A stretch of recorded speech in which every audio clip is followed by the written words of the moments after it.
Hey everybody, this is Perch, and I want to follow up on my video talking about comics don't have buzz right now, because there is a lot of attention that goes on in different forums for comics, but it's not all the same attention. It's not all equal. Before I get to that, I want to just say thank you to all the people who supported this channel for the years. I think we got started in 2019. It's 2023 now. I didn't expect it to go this long. Certainly didn't expect so much commentary to go on that I had to move to 3 videos a day. That was never in any kind of plan whatsoever, but we've done it. And this channel has had an unbroken streak since April of 2019. There has not been a day that's gone by where a video didn't come out. And I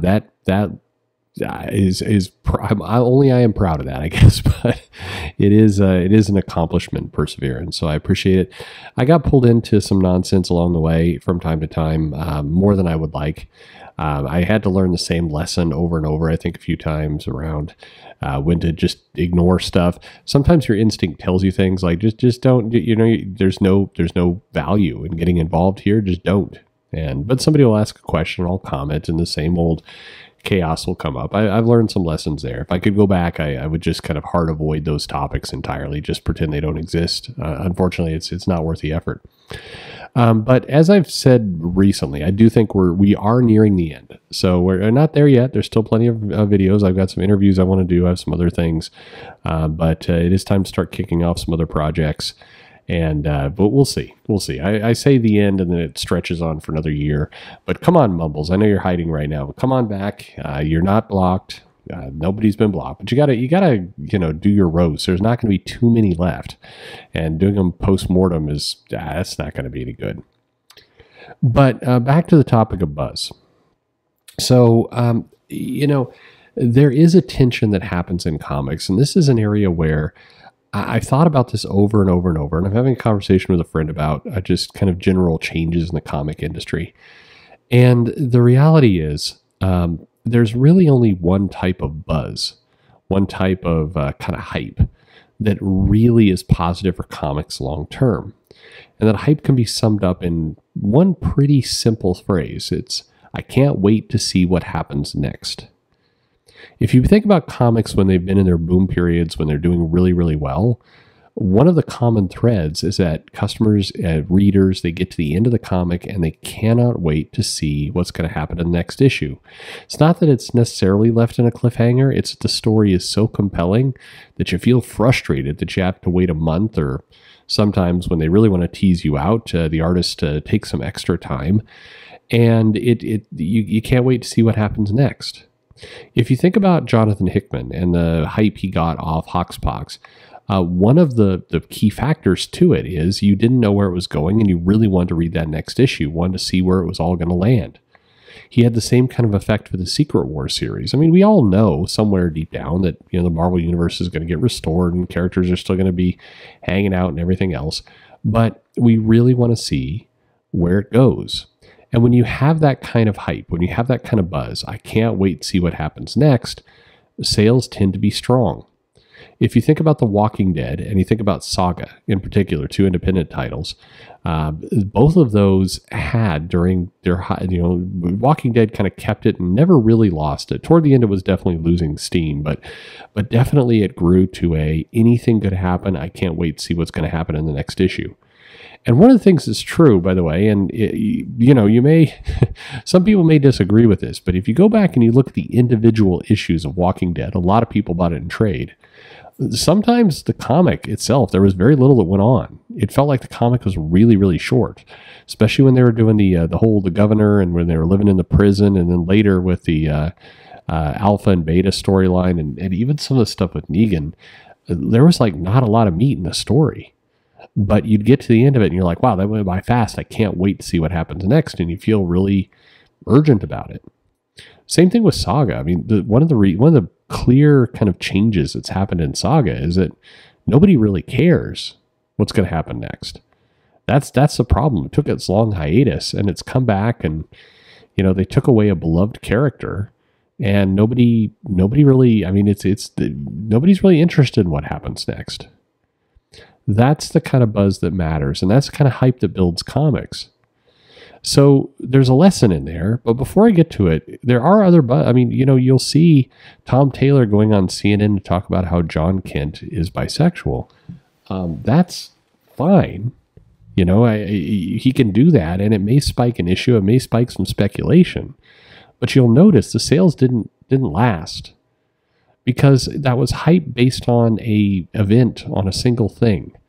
It wasn't hype based on being excited about where the story goes next. Because unfortunately, if you're really going to commit to that bit, then you should stop having, the focus of the comic should not be if John Kent is going to, save the day from Lex Luthor or Gamora or any of that kind of stuff.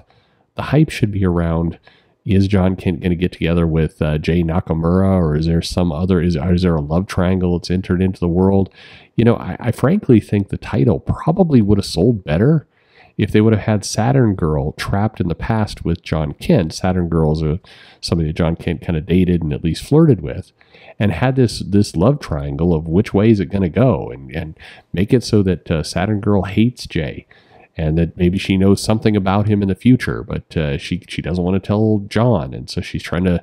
That kind of slice of life romance storyline probably would have done better in the sales, because people reading it who were drawn to the title for that aspect of the story would have wondered where it was going. But instead, we got the buzz and the hype of John Kent is bisexual, and then, hey, now he's off trying to save some things in Gamora. Nobody cares. Unfortunately, it didn't lead anyone to say, I really hope I pick up the next issue. Now, contrast that a little bit with Tom Taylor's other series, the Deceased series. That comic absolutely has that feel to it. You read an issue and you want to know what is going to happen next. Now, he's gone on and done sequels, and they've lost steam each time, but if you look across the board, there are very few comics that have that feel to it. But anytime a comic even gets a little bit of it, it tends to show up in the sales. X-Force is doing this thing right now where Beast is evil and he's got Wolverine trapped, and it's a little bit of a longer storyline. You'll notice that that's becoming one of the strongest sellers in the line. The reason is you are curious what happens in the next issue.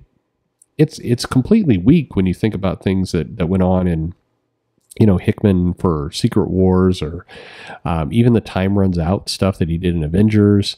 Or if you look at Saga or Walking Dead, like I mentioned earlier, if you look at Blackest Night, that event, what was one thing that event had? I mean, sure, it was cool and the art was good and everything else, but it also, you really wanted to know what was going to happen next in the comic.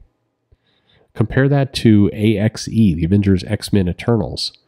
There was no buzz about, there was nobody sitting around going, man, I can't wait to read the next issue. It was quiet. A lot of the events are quiet now because they've done too many of them. They always reset back to the same place. So the urgency, the feeling like I can't wait until next month to get that issue, it's gone. Now, what I'm saying, I think the tragedy of what I'm saying is you're seeing more and more people talk about we should do OGNs and we should do graphic novels and one and dones, and hell, even the crowdfunding stuff. People put out a single issue. One of the biggest ways, crowdfunding is dipping right now. Despite what anybody will tell you, the percentage of numbers are down, especially for the bigger guys. They're not pulling in what they used to. How can they get it back? If anyone wants to take on, that depends on the genre, of course, but if you can crack the idea of doing kind of continual storytelling, getting that urgency, saying, for crowdfunding, it's even a bigger deal because you're raising money from the audience. If you can come up with a plan where you put out a comic and there's enough of a cliffhanger, enough of a feeling of like, I've got to see the next chapter, I'm going to fund it today. If you can get that model cracked, it's huge. That is going to save crowdfunding. We're going to save it, but that's going to be the next stair step up. But unfortunately, it requires a lot of things. It's going to require some logistics. It's going to require different skills from some of the makers. It's going to require committing, not to a monthly book, but definitely more than once every couple of years. You're going to have to be a little quicker off the mark. But this works across the board. And by the way, one of the very true things about manga, you can talk to people who work in the Barnes & Noble and some of the bookstores. You can look at just the sales. You can look at see how people buy things on Amazon. What's really common about manga is somebody will get a volume, and they'll have enough of a hype, enough attention, enough buzz about, I really want to know what happens in the next Zine, the next book of Demon Slayer, of Chainsaw Man, My Hero Academia, of One Piece. So you see people that take these trips to the bookstore. They'll buy 2 or 3 volumes at a time, and they'll get frustrated. Look at some of the comments on Amazon on manga when you reach the final volume that's been made that's been translated into English, and there's another volume that hasn't come out yet. Look at some of the reviews. People are losing their minds in there about, when's it coming? When's the next issue? I can't wait to see what happens next. That is the healthiest, purest, most business sustaining buzz you can get. It's much better than any kind of review or hype from from one of the comic news sites. It's better than an article from Heidi McDonald. It's better than interviews on CNN about the main character being bisexual. That stuff doesn't last. It's a flash in the pan, but the real, true buzz and hype that comics must obtain. And so they should pivot their solicitations. They should pivot their marketing. Everything around this is generate the FOMO, fear of missing out, generate this feeling from the readers of, I cannot wait to find out what happens next. Yes, it requires a very good story, but it also requires, when you get a good story, doing something with it. I could go down the list and forever, for another 20 minutes, on comics that have achieved this, even on a small level recently. Hey, Chip Zdarsky's Chip Zdarsky's Daredevil actually had a lot of hype at the beginning. What was one of the reasons? Well, you got to the end of an issue and people really wanted to know what happened next. You head over to Kelly Thompson's Captain Marvel. The sales are up for it from the Kelly Sue DeConnick versions, but there's no buzz on that title. Nobody cares what's going to happen next. And I'm being extreme. I'm sure there's a few people who care, but there's no general buzz. Nobody is saying, I really can't wait to the next issue. I'll leave you with this. Next time you go into your local comic shop, chances are the store owner or store manager reads comics.